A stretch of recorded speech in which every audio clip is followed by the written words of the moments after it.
Hey, this is Elon Srulovich. Today I'd like to talk about what I believe is one of the worst ills on society, and that is identity politics. There was a woman named Jane Elliott in the 60s who ran an experiment where she asked her classroom to raise their hands if they would be willing to change places with black people in America. I want every white person in this room who would be happy to be treated as this society in general treats our citizens, our black citizens. If you, as a white person, would be happy to receive the same treatment that our black citizens do in this society, please stand. That's proof of racism. Right there. You're not willing to switch places with them because you know that their lives are harder. And she's right. In the 60s, I can't imagine anyone wanting to switch places with a black American. But let's fast forward now 40 years since that experiment. What do we see? We see people literally lying about their identity to have social value. We see politicians pretending to be other nationalities or races that aren't their own to have social value. We see CEOs of huge corporations getting down on their knees and shining the shoes of African Americans to make up for their white guilt. We need to find somebody that needs to have their shoe shine. We need to just go right on over and shine their shoes. We see white people en masse bowing and repenting for their white supremacist background and history. Years and years of racism, of systematic racism. We're grateful to have the mayor of Los Angeles with us, who understands the importance, sir, watch out please, sir. About racism, anti-blackness, or violence. We see a massive uptick in people lying about hate crimes, again, so that they can have social clout. Even celebrities who are very successful. We see statues of our rich history being torn down, and I'm not talking about ones that are related to slavery. I'm talking about ones where the people actually fought against slavery, like Ulysses S. Grant, or Teddy Roosevelt, or the writer of Don Quixote, Cervantes, or even Holocaust memorials. I mean, now they're calling to tear down statues of white Jesus. We see people who just 3 years ago who were fired from their jobs for making racist comments that all white people are by birth and by their nature oppressive and racist, being rehired in higher positions in the board of the same companies that fired them. We see autonomous zones set up in the country with actual segregation, no police, no politicians, running themselves. We see people's lived experience being disregarded completely as individuals because of groupthink and identity. We see mass generalizations of the whole based on the action of the few when it's convenient for the scale and the racial hierarchy of identity politics that we've created. We see mass censorship. We see people losing their jobs over making totally fair and rational statements. We see an inability to debate because everything becomes about your identity and your opinion stops to matter. So why is identity politics so dangerous? Well, identity politics runs on a hierarchy of race. By definition, there is no way to bypass that aspect of it. And you have oppressors and you have oppressed. And by that standard, the oppressed have more social and moral value because they're oppressed. And the oppressor has much less moral or social value. In fact, their opinion should matter less. And I guarantee you that every single person who's watching this has at one point or another heard someone in an argument say, you have white privilege, you shouldn't make an argument about this. You should just shut your mouth. You're a man, you shouldn't talk about this issue. You're not this nationality, you shouldn't talk about this issue. Well, here's the reality. An argument does not have value based on the identity of the person saying it. Right and wrong does not change based on the color of your skin. Right and wrong does not change based on your religion. Right and wrong does not change based on your gender. An argument is an argument. So what do these people not realize? What they don't realize is that the very game of identity politics they're playing empowers not only their side, but the opposition. And what you're going to see is a rise of hierarchies on both sides, both from white supremacists who now feel empowered because on their end, their entire spectrum of identity politics is that white people are the most oppressed and that white people are vilified and that minorities are tainting their pool and that Jews are controlling everything. And on the other side, you have the exact opposite. The problem with identity politics on the left is that it's become a mainstream concept. People really do buy into this entire hierarchy of race now as a social norm to the point of justifying the behavior that we're seeing, justifying statues being torn down, justifying mass censorship. In fact, 50% of millennials polled believe that there should be legislation against hate speech, that free speech should not be universal. They believe that the right to not be offended is more important than the right to offend. Our country has become obsessed with race to a dangerous degree. Become obsessed with identity. And why is this dangerous? Because when you see someone as an individual, you see them as a human. It's very hard to hurt a human being. When you put two people in a room and you have them talk, the chances of them being able to be violent toward each other becomes dramatically lower, even if they're completely different backgrounds, completely different histories, even if they went in the room hating each other. But what we're doing right now is dehumanizing each other based on group identity. We're putting each other into categories based on race, based on religion, based on gender, based on sexual preference, and we're saying that certain people have less moral value and certain people have more moral value. And by the way, this whole thing with identity politics and the way people are pandering and virtue signaling and going so crazy, it's actually disgusting. This whole I take responsibility video that all these celebrities did, no one actually takes that stuff seriously. They look at them like they're idiots. I take responsibility. I take responsibility. I stand against hate. I stand against hate. It's not even about the people you're trying to help. It's about making yourself feel good. I'm seeing tons of Facebook posts from friends, Instagram posts. It's nonstop. It really has nothing to do with helping people. None of them actually care. If it was really sincere, then it would come from an honest place and it would be consistent. It wouldn't just be when it's trendy. This doesn't mean that racism doesn't exist. It doesn't mean that we don't need to seek out racism and destroy it. It doesn't mean that we shouldn't talk about our history, about traumas that have happened in America, about everything. But you do not do it based on the premise that people have more or less social value based on the color of their skin, based on their gender, based on their race, or based on their sexual preference. So on that note, I want to segue into something that's more current, the situation with Bubba Wallace, where he said that there was a noose in his garage. And now again, why would someone say that there's a noose in their garage? Why would they look for something that if there really wasn't, why would they look for something that could be so negative and so terrible and try and make it a national media news story? Well, we saw this with Jussie Smollett just about a year or two ago, where he said that he was a victim of a hate crime and that two Trump supporters attacked him. We also see an uptick in this across society in general. There's been a massive uptick in reporting of fake hate crimes, and this has been documented. So Bubba Wallace is just an extension of this. Why is it happening? As I said, identity politics. We give more social value to people who are perceived victims. We tell people who are victims that they need to be celebrated, that they have no accountability, that they're heroes just by nature of being a victim. And so this motivates people to be victims. And when they're not, someone like Bubba Wallace, who's wealthy, who's successful, who's had every gift given to him in this country that one could hope for. He's a NASCAR racer. I mean, this is a dream of millions of Americans. He's loved by millions of Americans. He needs something. His life is now too privileged. He needs something to find to say, hey, I'm not privileged. I'm a victim. By the nature of my identity, I should be celebrated because I'm a victim. And so we see that. We see people looking for things. And he found this noose, which is not a noose. It was this big, literally this big, like for a squirrel. And it was a garage pull. And it's been there for a year. There's multiple other ones in other garages. The FBI did an investigation. And they found that it wasn't a noose and that it was there just as a garage pull. And yet, he still refuses to admit, because he can't back down now, that this was just either, I can't say for sure, maybe he genuinely thought it was a noose and he never noticed it for a year, unlikely, or he was just looking for something to create a situation over. Now, it's irrelevant to me. It points to an endemic issue in society which is far greater than this just singular case. It points to an issue that we are celebrating victimhood. Bubba Wallace went so far as to claim that this is a giant conspiracy against him and that people will use Photoshop to make it look like he was lying and that this entire thing is fake and that there really was a noose there and that it's a whole cover-up now. And I've noticed this is a common trend whenever people cannot come up with an argument. In other words, if they can't attack you based on your identity, if they can't say you shouldn't have an opinion because of your race, then what they jump to is that this is all based on either a conspiracy or a racist history. So if you give them statistics that they disagree with, and your race can't be really debated as part of it, they'll say, well, the statistics came from a racist place, or it's a conspiracy, it's a cover-up,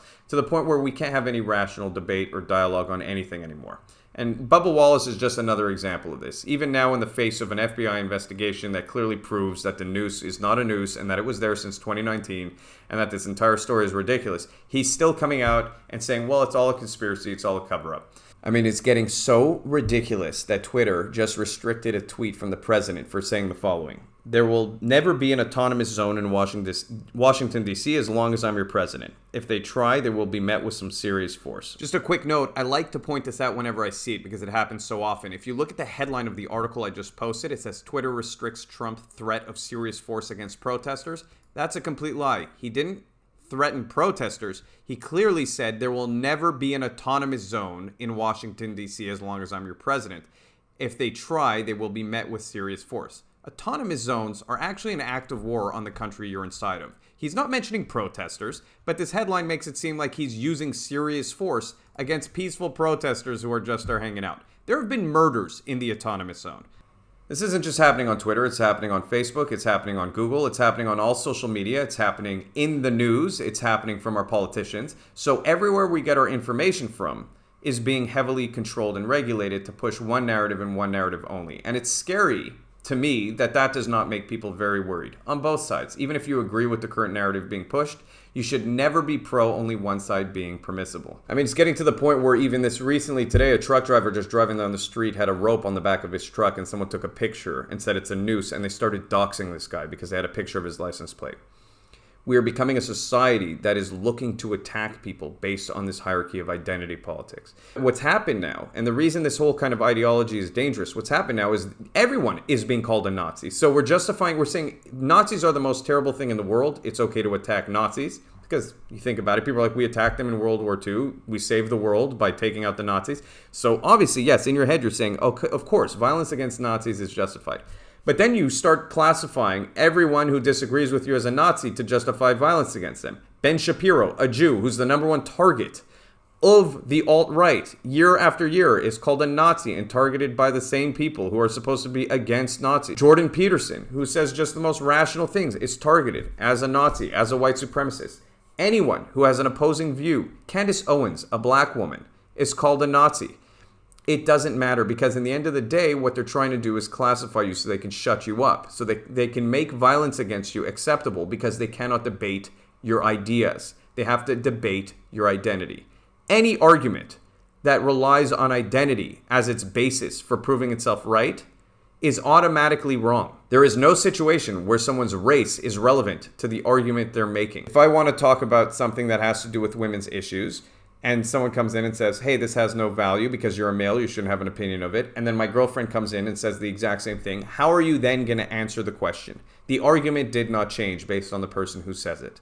So I'd like to talk about why it's working, why it's appealing, and why it's happening. I'm going to give an example. There was 2 plane accidents in the span of 4 months from each other internationally, but they were high-profile plane accidents. They were graphic. One of them was the pilot was suicidal and he flew into a mountain, and it was tragic. And then the other one was this plane went up and it crashed and no one could explain why. I think it was the Malaysian flight. And there was actually another Malaysian flight that crashed after this. And I started becoming panicked about flying. I wouldn't get on a plane. I started having major anxiety attacks because there were these 3 high-profile cases that were put in the media nonstop. And I couldn't separate, and this is what I'm getting at, I couldn't separate the singular isolated example of these 3 things happening to the millions of flights that occur.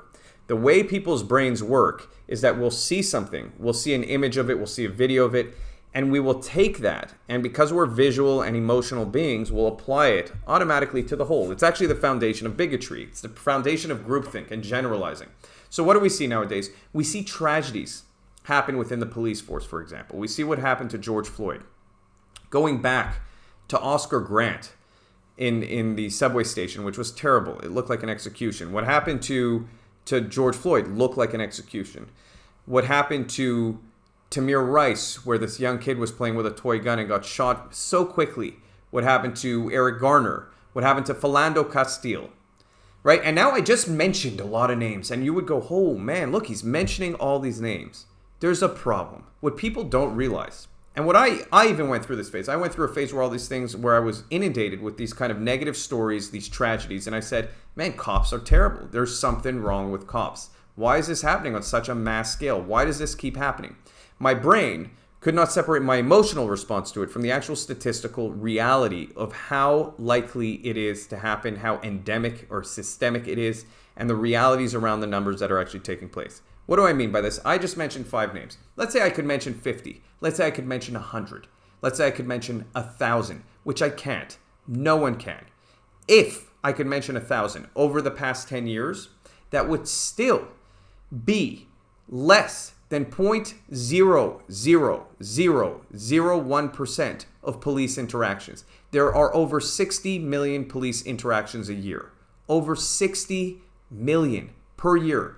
The names I just mentioned go back 10 years. That would be 600 million police interactions. And it's hard to think of 100 of these names. And people go, well, that's because they're all covered up. That's because there are no cameras present. The statistics don't lie. There are roughly 1,000 people killed every year by police, most of which are armed. If we look at the African American community, there are 223 in 2019, 10 of which were unarmed. And even in those 10, there were violent encounters between the police and the person who ended up being shot. Now, you can argue, let's say, all 10 were wrong. No one unarmed should be killed by a cop. That would still be 10 out of 60 million police interactions a year. 10 unarmed black people out of 60 million police interactions. Now, if you wanted to say how many police interactions were with black people, that's still statistically higher. It's roughly 20%, I believe, or 30% of police interactions happen with African Americans. So we're looking at millions and millions and millions of police interactions and 10 dead. And so when they happen, my brain just immediately goes, oh my God, this is so systemic. This is happening all the time. But if it really was happening all the time, we would see 10 cases a day on the news. More. We would see 100 cases a day on the news. If it was this crazy systemic issue where people are being... I keep hearing this. My black brothers and sisters are dying on the street. Now, I'm not trying to disregard racism because I do believe there's racism in the police force. I believe there's racism in society.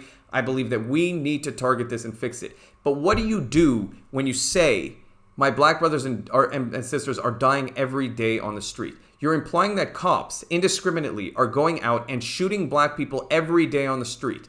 I'm sorry. That is not reality, and you've been convinced that by a media that takes a tragedy, that takes a situation that needs to be addressed and needs to be fixed, and you are now being convinced that this is a whole, that this is all police. We're taking these isolated tragedies, and our minds cannot separate the actual statistical reality from the emotional response we get from such a disgusting video like what we saw to George Floyd. What happened to George Floyd was murder. That officer needs to be in jail. We have to be able to separate that from saying that every cop is bad or most cops are bad. And I keep hearing the same thing come up. Well, good cops need to start speaking out about bad cops. Here's the reality. They do.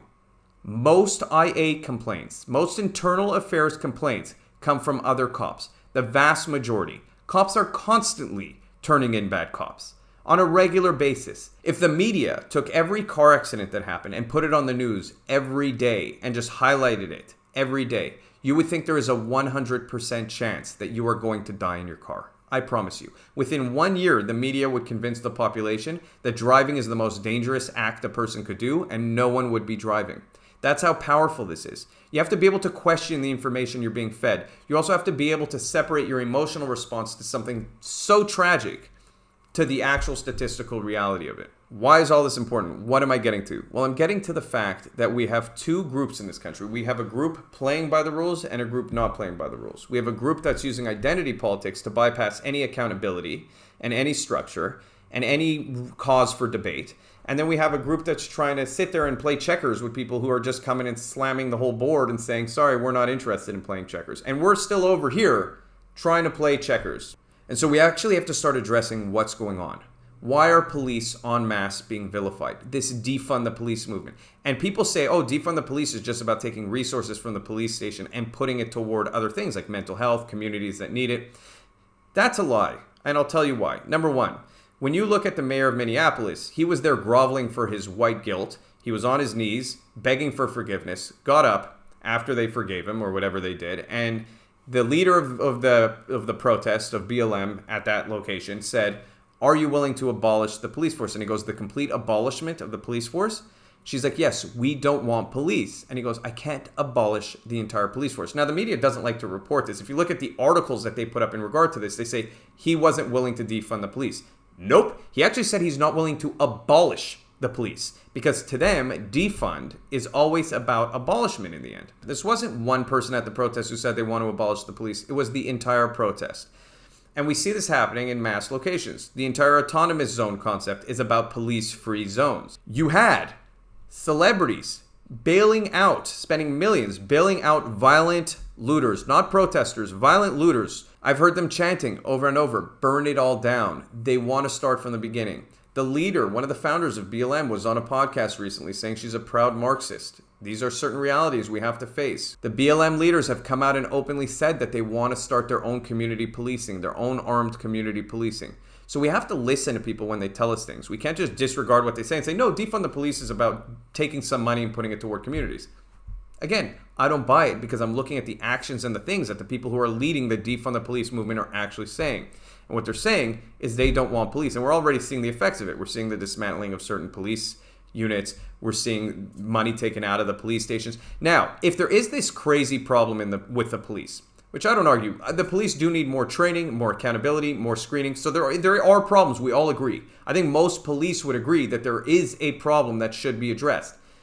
But you don't fix a problem by taking money away from it. If there's a problem in the police force and your goal is to fix it, you wouldn't say defund it. If I had a school that was having problems and I wanted to fix the school, I wouldn't say, oh, well, let me fix the school by taking all the money out of it.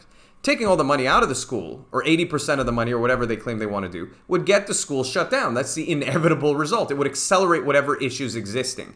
In other words, whatever problem existed in the school would become 10 times worse as I removed funds from the school. And we're saying that's the solution to fixing police. Obviously, it's not. That's the solution to expediting the end of police. Whether they win by legislation of saying we can't have any police anymore at all, or they win by saying there won't be police because we will defund them and they won't have money to fix the problems that exist.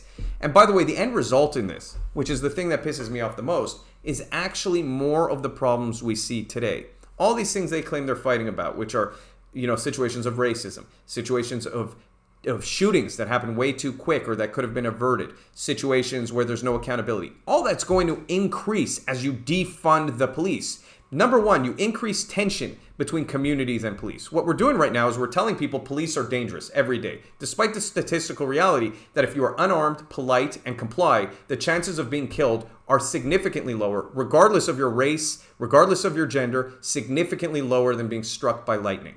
Okay, so it's not like every police encounter is dangerous. The reality of it that if you're unarmed and you're compliant, it's extremely safe to have an encounter with police. But we're convincing a mass percentage of the population that the likelihood of death is high when they encounter an officer. What does this do? It makes people reactive.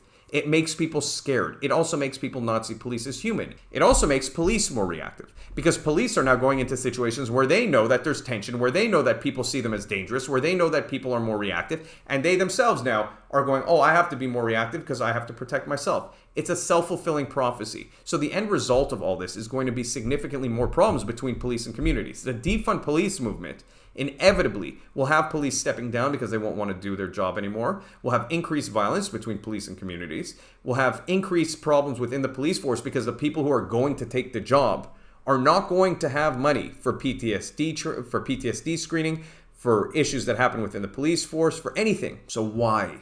Why is all this happening? Why do we have a mass attack on the police? Why do we have a mass attack on our freedom? Why do we have a mass attack on our history? Just look at it. We're not tearing down statues that have to do with slavery. We're tearing down statues that even have to do with abolishing slavery, of heroes of history who stopped and fought against slavery. Those are the statues that are being torn down. Why? Because identity politics, the attack on police, the attack on our freedom of speech, is winning the game of reconstructing our society and creating a new normal. I'm going to say something very, very clearly. Anytime on either side that someone is presented as having less social or moral value because of the color of their skin, because of their identity, because of their gender, because of their sexual orientation, it is wrong. It is not only wrong, it is dangerous and it is bigoted, and it has to start being fought against. We have to be able to start talking to each other and having debates and not using each other's identity as a reason to shut down debate. We have to stop calling each other Nazis. We have to stop calling each other racist because it devalues what a Nazi and what a racist actually is. We have to stop tearing down statues and start looking at history and saying how we cannot repeat it, not erase it, because erasing it is the best way to have it happen again.